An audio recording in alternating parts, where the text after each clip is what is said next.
5, 4, 3, 2, 1, 0.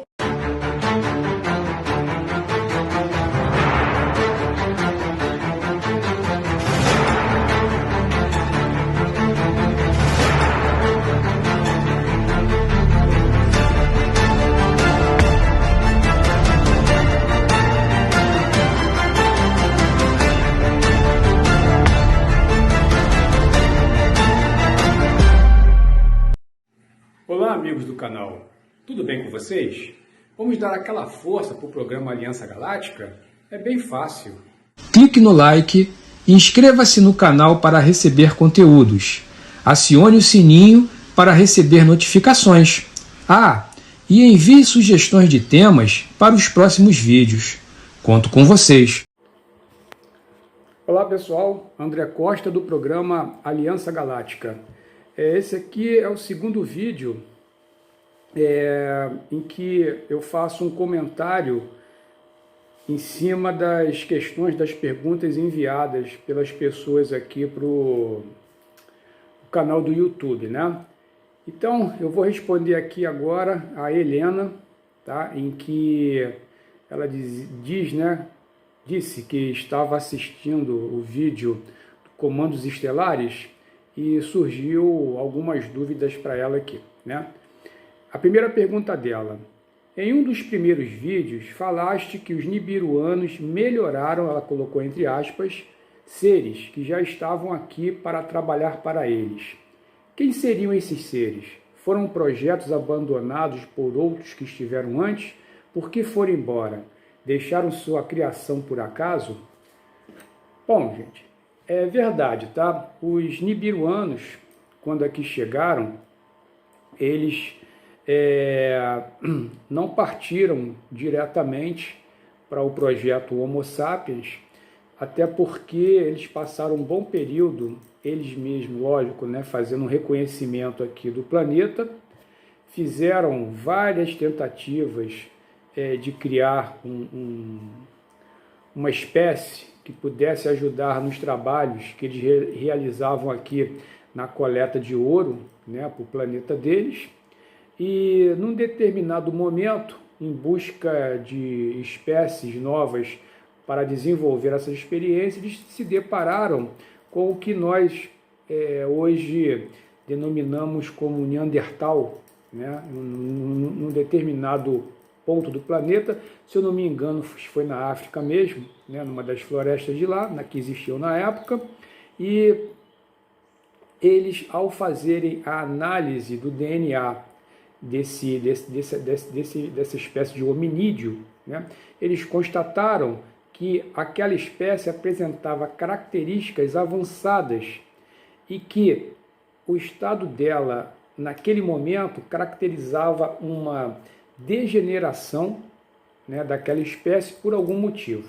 Bom, contam, né, alguns autores que essa espécie era degenerativa, ou seja, ela fazia parte de projetos das 22 delegações que estiveram, ou que estavam ainda naquele momento presentes no planeta, em determinadas até realidades paralelas, nem todas estavam na mesma faixa dimensional que os nibiruanos, né?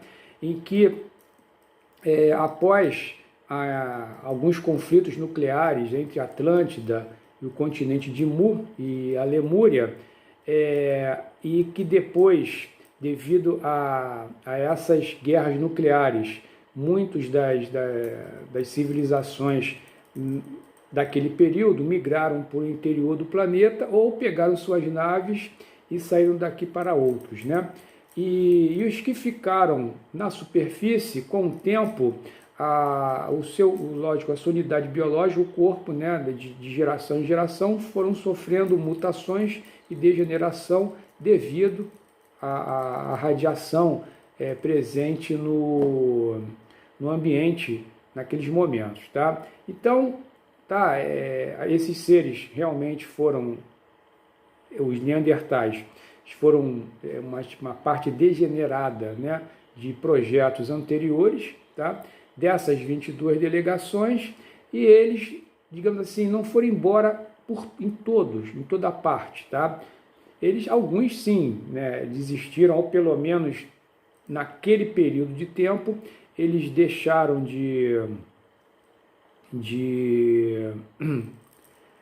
encerraram, né, ou deixaram em stand-by as suas pesquisas para retornar mais tarde, quando o planeta assim apresentasse condições para retornar às experiências, como hoje acontece ainda de forma oculta, já em parceria com os principais governos, né, do nosso planeta, né? Bom, quem criou os dinossauros, como foram eliminados e por quê? Os dinossauros, eles não foram aqueles seres bestiais que Hollywood costuma colocar para a gente, né? Eles eram seres dotados já de uma certa inteligência, né? Foram uma experiência da raça, de alguma das vertentes da raça reptiliana, que estiveram presentes aqui com as 22 delegações, tá?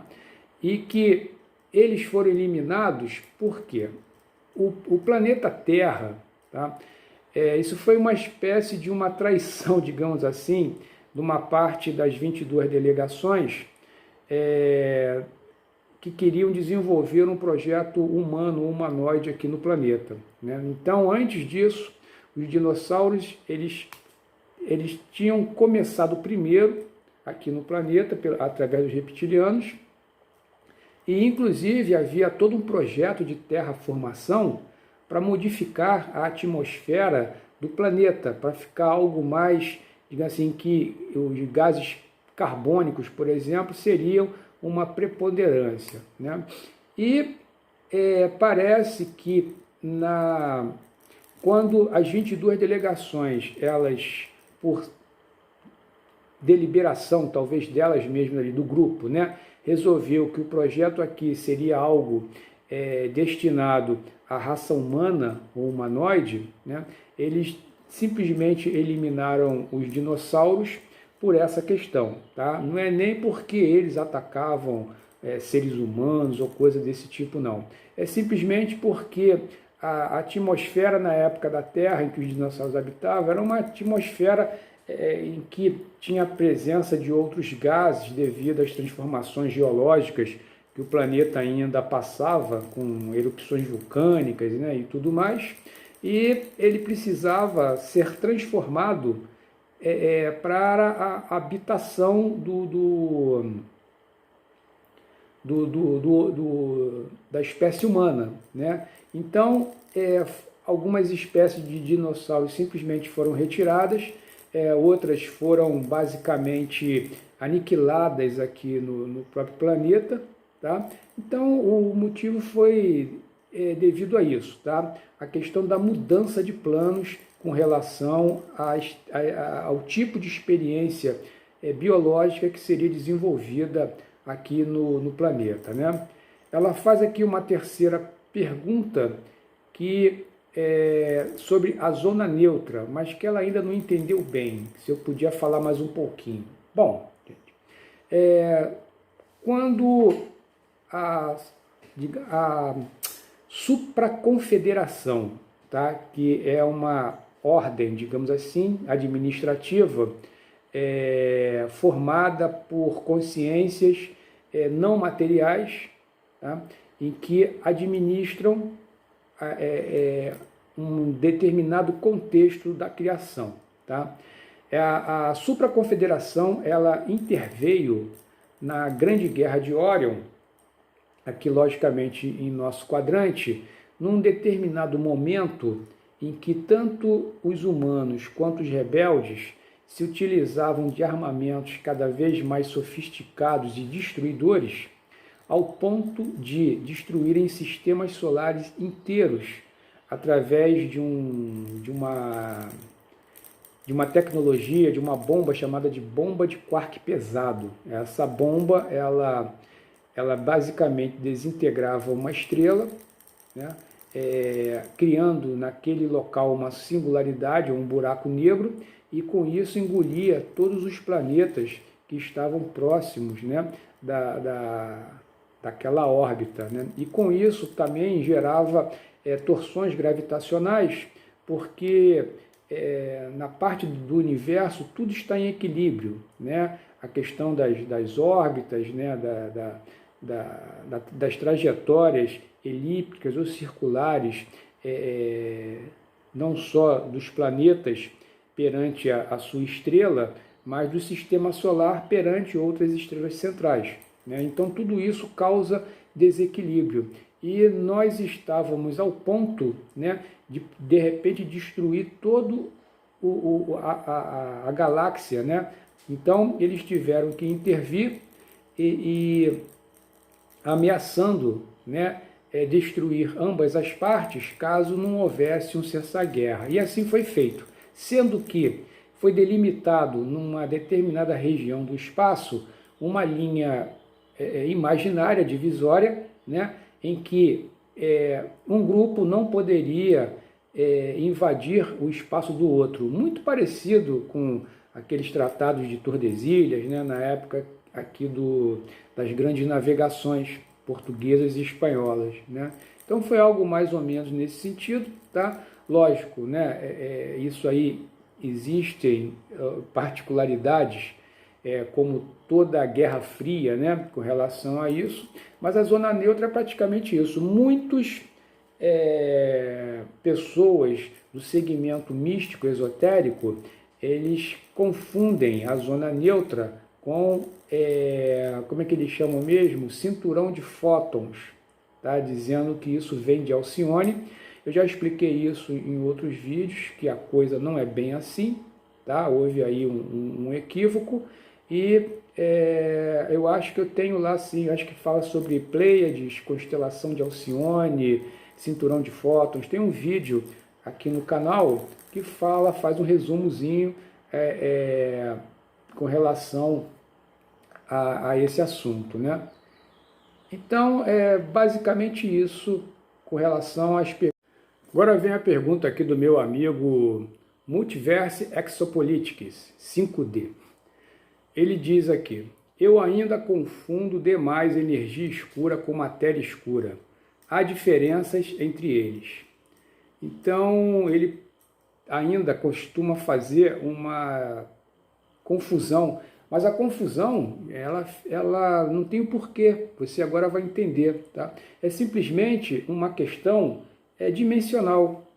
A energia escura é uma parte não material que a nossa ciência denominou de matéria escura, porque ela conseguiu ser detectada por certos instrumentos nossos, né, que conseguem, eu acho que além da faixa de infravermelho, eu não sei se são satélites com sensores gravitacionais, de ondas gravitacionais, uma coisa mais ou menos desse tipo, né, em que, por terem uma sensibilidade e poderem captar emissões numa faixa de frequência muito maior do que os nossos instrumentos anteriores, a nossa ciência conseguiu detectar que o vácuo, que o universo não é algo vazio, tá? É algo preenchido.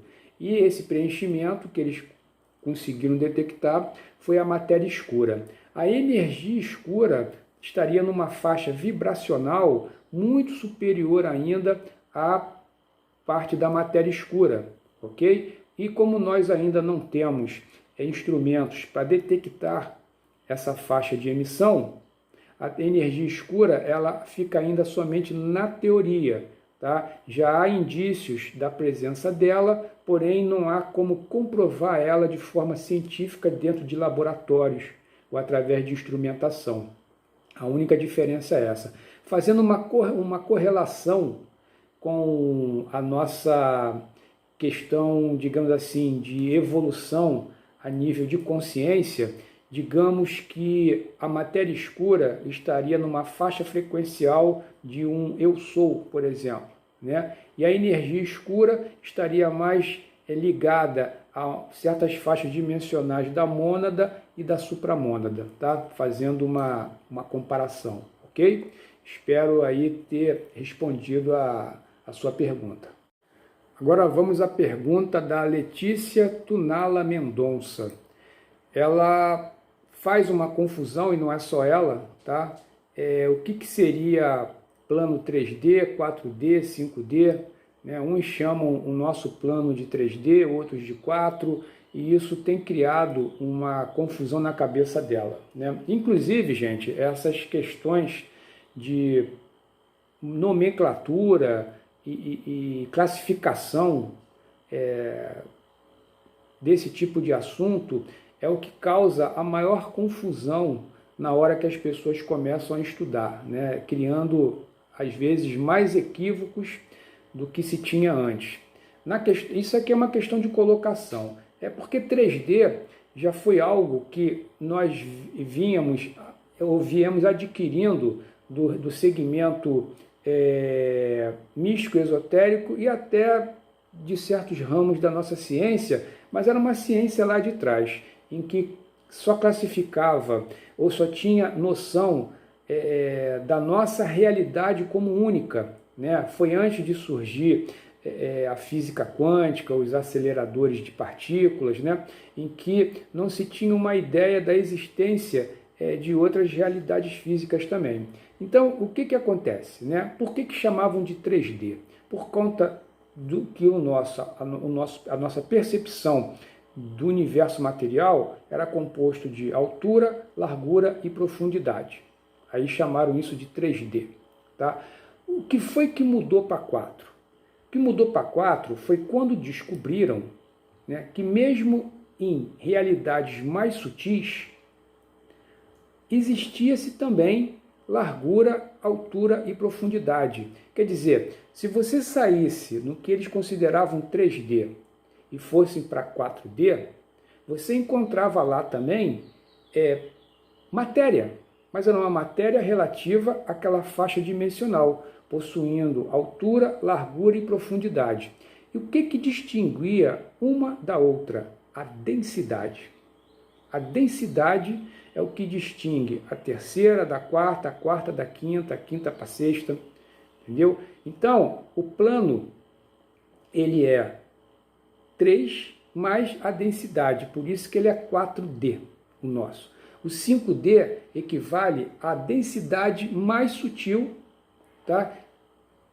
Que seria o 5D, que, fazendo uma correlação com a nossa realidade paralela aqui mais próxima à nossa, seria o plano astral. Tá? E conforme você vai sutilizando ou aumentando a rotação, a vibração do elétron, né, nas suas camadas, você vai pulando de faixa dimensional.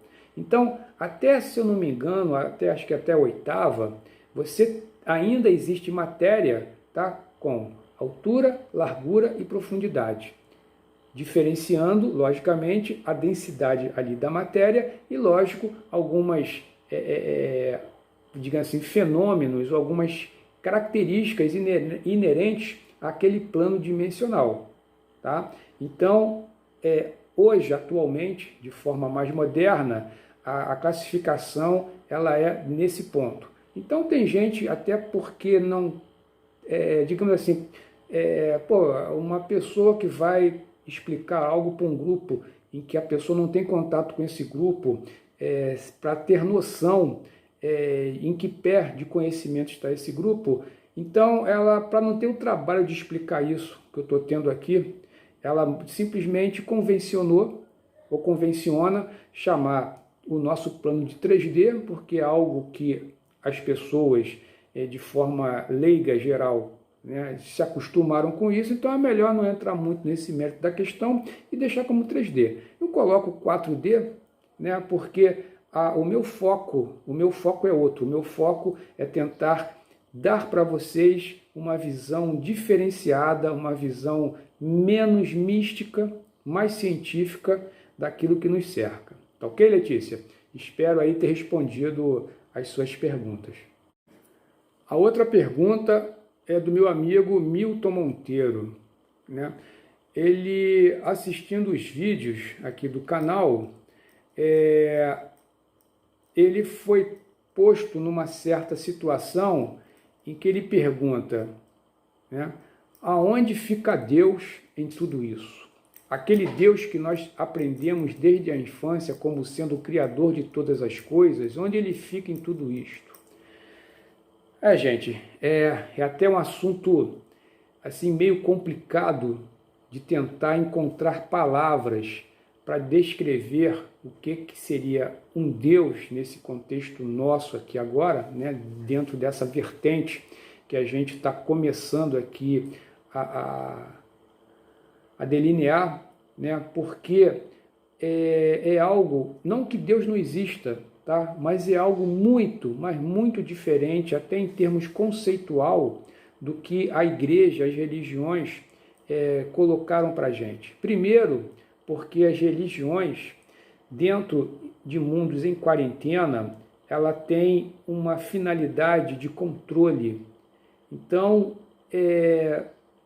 para que houvesse um controle eficiente perante uma civilização rebelde e que vivia entrando em conflito, tinha que ter a necessidade de criar uma crença e um dogma para que mantivesse essa civilização com uma espécie de rédeas.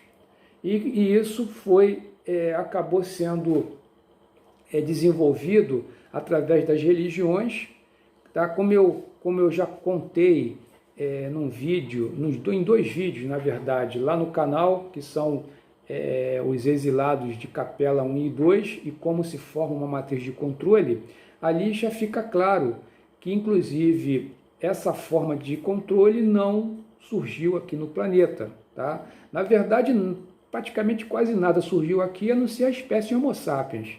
O resto foi tudo trazido de fora, inclusive até os sistemas de controle. Eles só foram aperfeiçoados em relação às situações que foram se apresentando aqui no planeta. Tá? Mas o Deus praticamente é tudo, né? É uma energia que permeia tudo, mas não é uma energia que tem um caráter de personificar ou de criar uma personalidade nesse ser, digamos assim. Né? É algo que existe, que está disponível a quem sabe usar, a quem sabe criar, que está, digamos assim, destinado a seres da ordem, tipo, como diz o livro de Urântia, né? Seres da ordem de Voronandek, né? Goronandek, Lanonadek, que se utilizam dessa energia primordial que vem através da fonte que tudo é, né? Em benefício da criação do universo, da expansão, né, dos seres que fazem parte de toda a criação. E isso é um papo muito profundo, né? Isso é um papo que, para que isso fique mais claro, outras vertentes de estudo teriam que ser desenvolvidas para a coisa ir se delineando pouco a pouco na mente da gente e desconstruindo todas as crenças e dogmas, né, que foram inseridos na humanidade há milênios, né, e difícil hoje de retirar isso. Tá ok, Milton? Espero aí ter pelo menos contribuído para diminuir um pouquinho a sua dúvida, ok? A pergunta do Aldes Gabriel. Então, os contratos, ele deve estar se referindo aos contratos reencarnacionais, né? Em tese, seriam os mapas reencarnatórios, como são descritos nos livros espíritas e espiritualistas? Sim, Aldes, é algo disfarçado naquele nome. Tá? Dentro de um planeta em quarentena, um planeta prisão, tudo que rola aqui tem que seguir determinadas normas, regras, tá? Preceitos. Aqui ninguém tem livre-arbítrio da maneira que acha que tem. Se você for parar para perceber, a gente não foi educado nem a escolher. A gente, no máximo, opta por opções que nos dão. Mas nós nunca nos perguntamos se dentro daquelas inúmeras opções é realmente aquela que mais se encaixa, porque nós não fomos educados para isso. Inclusive, eles sempre nos vendem, através da mídia as opções que eles querem que nós sigamos. Por isso que há tanto envolvimento e tanto orçamentos, né, investimentos em marketing. É justamente para te induzir. Você praticamente não tem livre-arbítrio. Tá? E uma outra coisa que eu já tinha uma percepção e eu escutei um palestrante comentando a respeito disso e aquilo me surpreendeu bastante, né? Que parece até que tinha ocorrido ali um entrelaçamento quântico de ideias, né? Que tanto o nosso nome, que acaba, digamos assim, influenciando no nosso fator numerólogo, né, ou na numerologia, e até o nosso mapa astrológico, em que nos conta as afinidades para sim ou para não de determinadas coisas, aquilo não deixa de ser o nosso, digamos, nosso manual de direitos e deveres ao estarmos reencarnando naquele momento dentro de uma conjunção.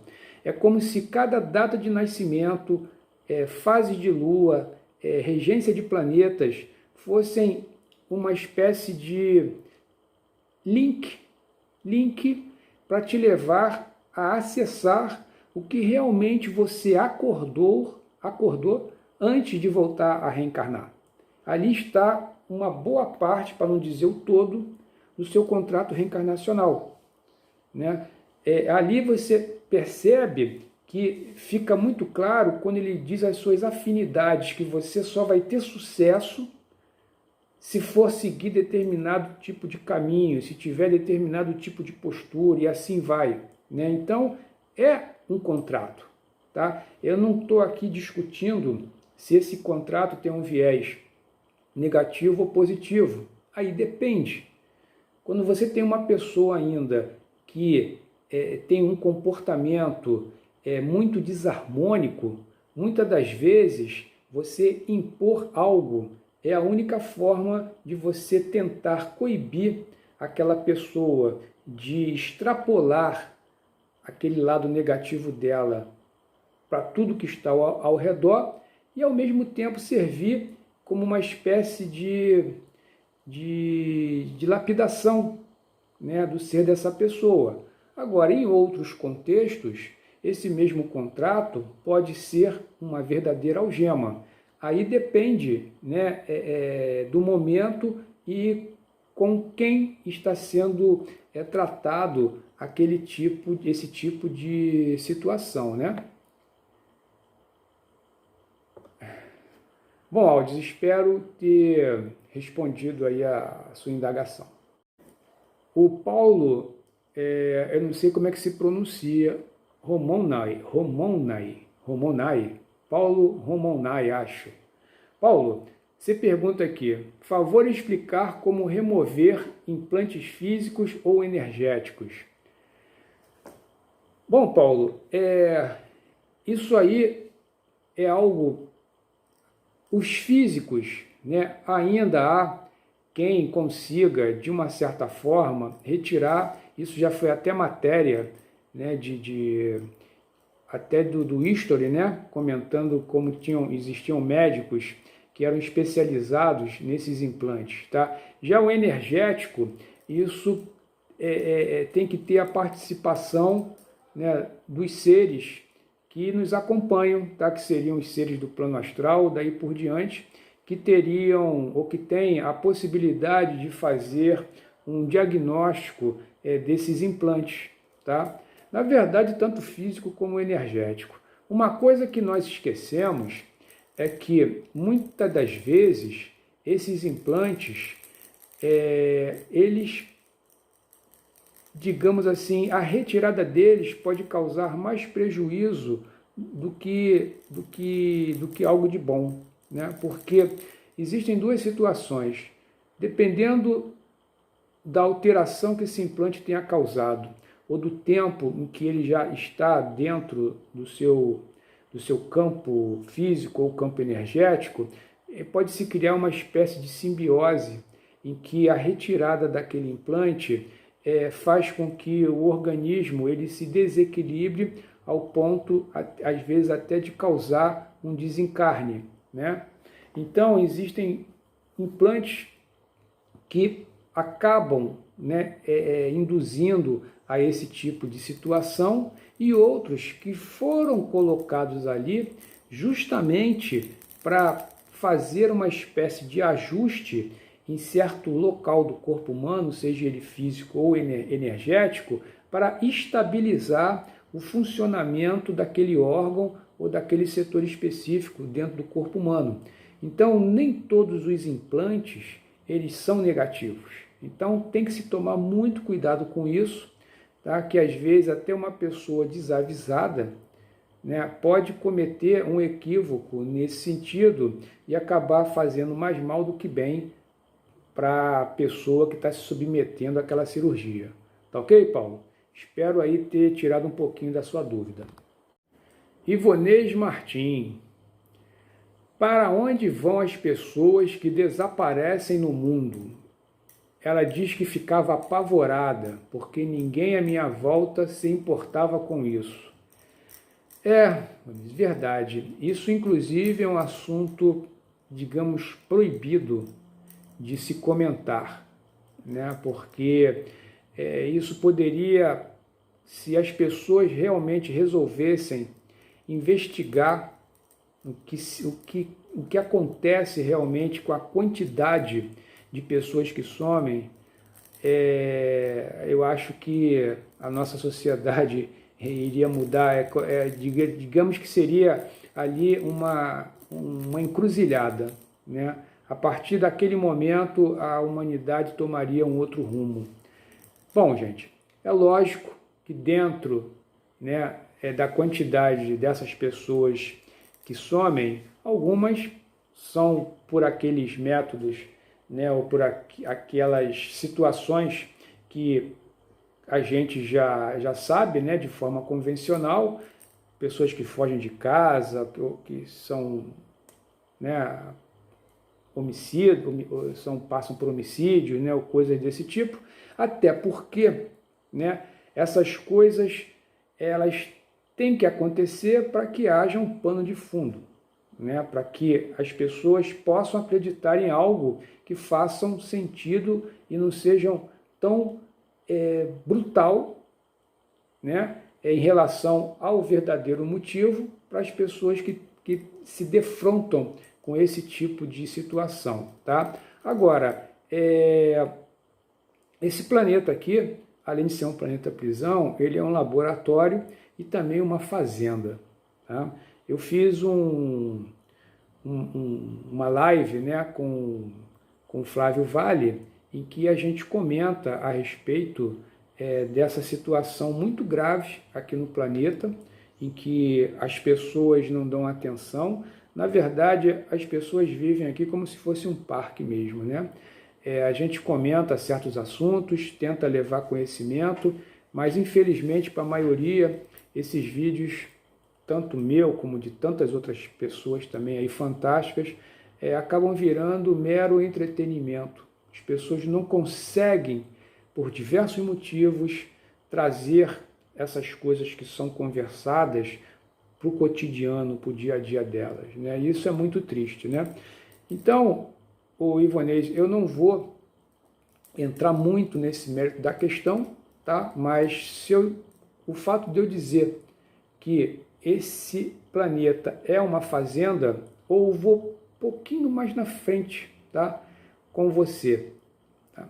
Assim como o gado está para nós, humanos, a nível de alimento, nós, seres humanos, estamos na mesma posição para outras espécies, tá? Nós não somos o topo da cadeia alimentar, como muitos gostam de acreditar, tá? Porque se eu começo a entrar muito nessa questão aqui, eu posso ter aí, de repente, uma chamada aí do canal, já que isso fica no YouTube, né? E não seria muito bom para a gente, né? Tá ok? Então, espero aí ter deixado essa pergunta bem direcionada aí para você, né? Um pingo no i basta, né? Tá ok? Um grande abraço. Pergunta da Joseli Moreira. Qual é a fonte dessas informações que vocês recebem? Já há algum livro que discorra sobre isso? Porque nenhum livro sagrado de nenhum povo antigo ou moderno discorre sobre essa origem. Acho essa informação, nossa história, tão relevante que não poderia ser desconsiderada. Eu vou até responder essa pergunta, Joseli, de trás para frente, né?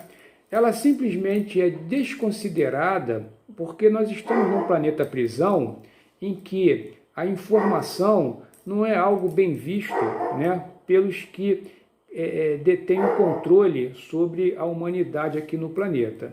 Então, não são assuntos que você vai encontrar com facilidade descrito em livros, tá? Mas existem sim, tá? Alguns livros muito antigos em que não falam exatamente dessa forma que eu estou colocando para vocês, e outros já colocaram também, até porque quando foi escrito eram outros tempos, tá?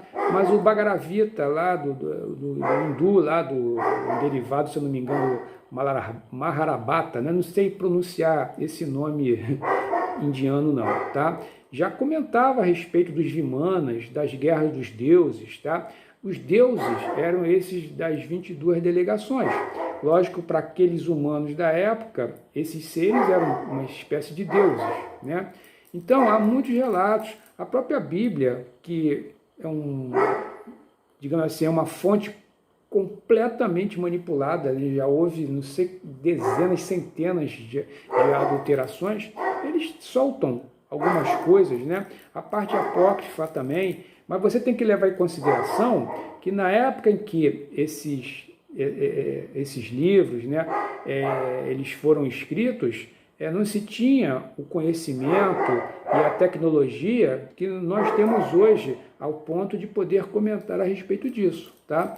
Mas se você procurar direitinho, você vai encontrar muitas referências, tá? O próprio Sitchin, né, lá com as tábuas sumérias, lá o 12º Planeta e tantos outros livros que ele lançou, apesar dele também, dizem que ele é um Illuminati, em que ele adulterou muita informação, mas alguma coisa ali se presta, né? Para dizer a verdade, muita coisa ali se presta também, tá? Para trazer um pouco mais de conhecimento, tá? O livro de Urântia também, apesar de, na minha opinião, ser um livro que é uma Bíblia moderna, tá? Me desculpe quem é fã, né? Não que o livro seja ruim, pelo contrário, eu utilizo bastante os termos, a nomenclatura e aquela ordem administrativa, cocriacional, mas determinados trechos do livro eu acho ele muito dogmático, tá?